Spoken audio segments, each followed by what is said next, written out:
بسم اللہ الرحمن الرحیم رب اشرح لی صدری ویسر لی امری واحلل عقدۃ من لسانی یفقہوا قولی۔ صحبت اور غسل جنابت۔ صحابہ کرام رضی اللہ عنہم کے درمیان غسل جنابت کا ایک مسئلہ زیر بحث آیا۔ ایک گروہ کہتا تھا کہ غسل صرف دخول پہ فرض ہو جاتا ہے، انزال شرط نہیں، یعنی واٹر ڈسچارج جو ہے وہ ضروری نہیں۔ دوسرا گروہ بیان کرتا تھا کہ وجوب غسل کے لیے دخول کے ساتھ انزال بھی شرط ہے۔ یہ طویل مباحثہ کسی فیصلہ کن صورت پر منتج نہ ہوا۔ آخر قرار پایا کہ ام المومنین حضرت عائشہ رضی اللہ عنہا سے دریافت کیا جائے۔ حضرت عائشہ نے کہا کہ رسول اللہ صلی اللہ علیہ وسلم نے فرمایا، اذا جلس بین شعبها الاربع ومس الختان الختان فقد وجب الغسل۔ جب مرد عورت کی چار شاخوں کے درمیان بیٹھ جائے اور اس کا محل ختنہ عورت کے محل ختنہ کے ساتھ مس کرے تو غسل واجب ہو جاتا ہے۔ تو مسئلہ یہ ثابت ہوا کہ صرف دخول پر ہی مرد اور عورت جنبی ہو جاتے ہیں اور ان پہ غسل واجب ہو جاتا ہے، انزال یعنی منی کا نکلنا شرط نہیں۔ جنابت کے احکام۔ وجوب غسل کی حالت کو حالت جنابت کہتے ہیں۔ وجوب غسل یعنی جب غسل واجب ہو جاتا ہے تو اس حالت کو جنابت کہتے ہیں۔ جنابت کا لفظ جم سے، جم پہلو کو کہتے ہیں، نہیں بچنا۔ مندرجہ ذیل چار حالتوں میں مسلمان مرد اور عورت پر غسل کرنا فرض ہو جاتا ہے۔ نمبر 1، جوش کے ساتھ منی خارج ہونے کے بعد، اس میں احتلام بھی داخل ہے، یعنی کوئی ایسا خواب آئے یا ویسے۔ نمبر 2، صحبت کے بعد یعنی سیکشول انٹرکورس کے بعد۔ نمبر 3، حیض کے بعد۔ نمبر 4، نفاس کے بعد یعنی بچے کی پیدائش کے بعد۔ اس میں یاد رکھیے کہ بہت سے لوگ پوچھتے ہیں کہ اگر خواتین انٹرنل چیک اپ کرواتی ہیں تو کیا اس سے غسل واجب ہوتا ہے؟ تو کوئی غسل واجب نہیں ہوتا جب تک کہ ان چار چیزوں میں سے کوئی چیز نہ ہو۔ اس میں یاد رکھیے کہ بہت سے لوگ پوچھتے ہیں کہ اگر خواتین انٹرنل چیک اپ کرواتی ہیں تو کیا اس سے غسل واجب ہوتا ہے؟ تو کوئی غسل واجب نہیں ہوتا جب تک کہ ان چار چیزوں میں سے کوئی چیز نہ ہو۔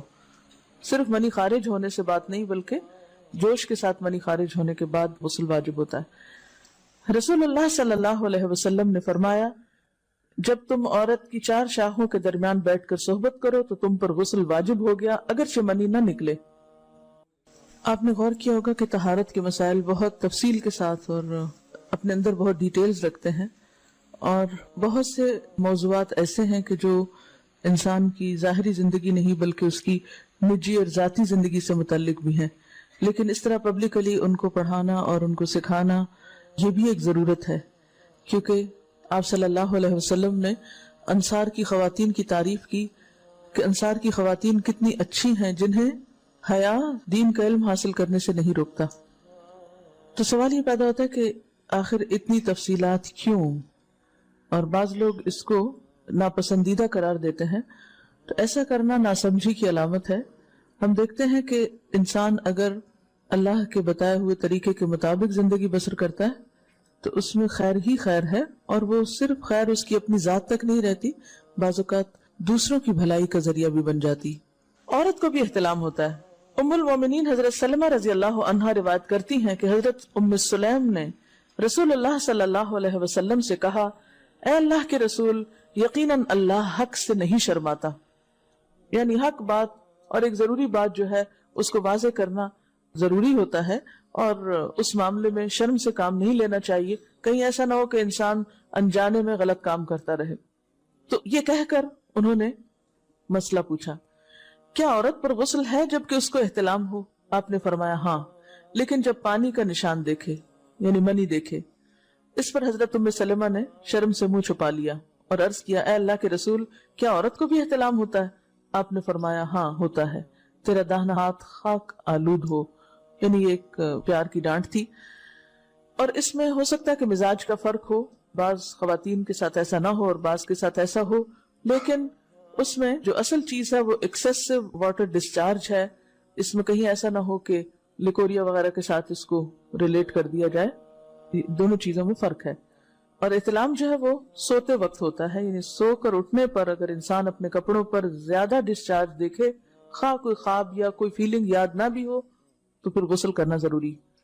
معلوم ہوا کہ عورت یا مرد نیند سے اٹھ کر اگر تری یعنی نشان منی دیکھیں تو یہ احتلام کی علامت ہے، لہٰذا ان پر غسل کرنا فرض ہو جاتا ہے۔ اور اگر احتلام کی کیفیت انہیں یاد ہو لیکن نشان نہ پائیں، یعنی خواب یاد ہے لیکن کوئی سامنے علامت نہیں، تو غسل فرض نہیں ہوگا۔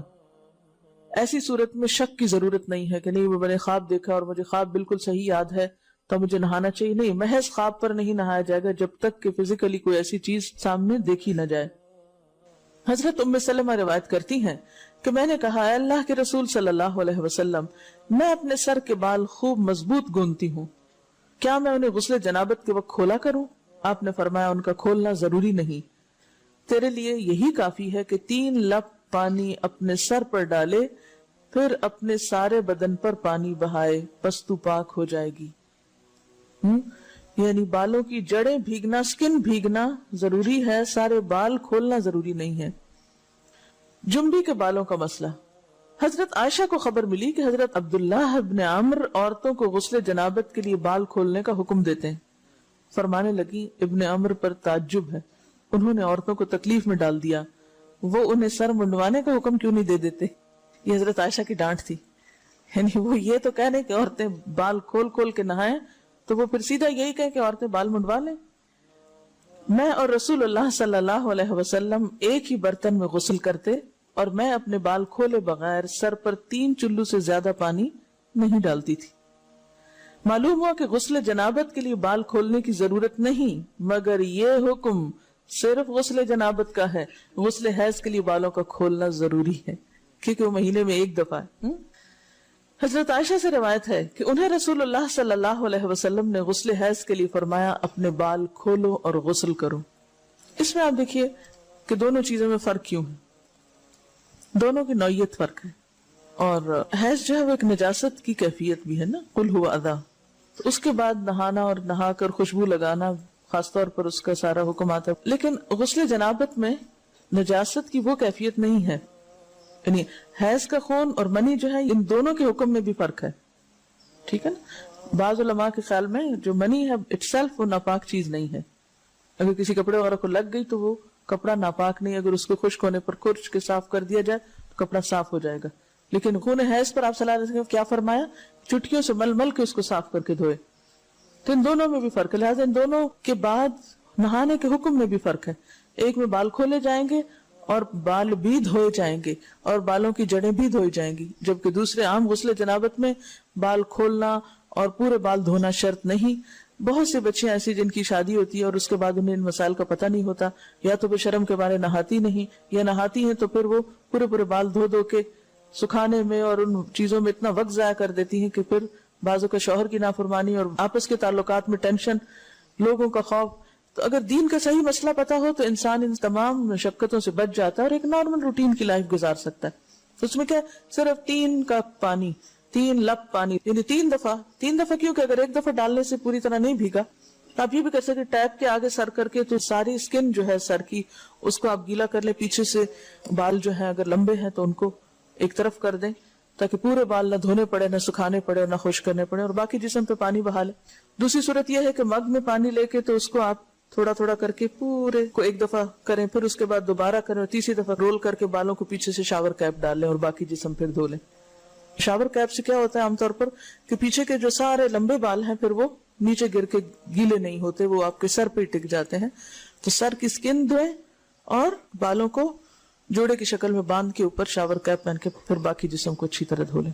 تو اس میں آپ دیکھیں کہ جب بالکل سر کے سکن کا حصہ ہی تر ہوگا، اور یہ 3 دفعہ کرنا ہوگا، ایک دفعہ سے نہیں کام چلے کہ 3 دفعہ کرنا تاکہ کوئی بھی بال برابر جگہ سکن کی خشک نہ رہ جائے. تو اس سے کیا ہوگا کہ جتنا کم بال گیلے ہوں گے اتنے کم دیر میں ان کو خشک بھی کیا جا سکتا ہے اور کسی بھی مشقت کے بغیر انسان نماز پڑھ سکتا ہے.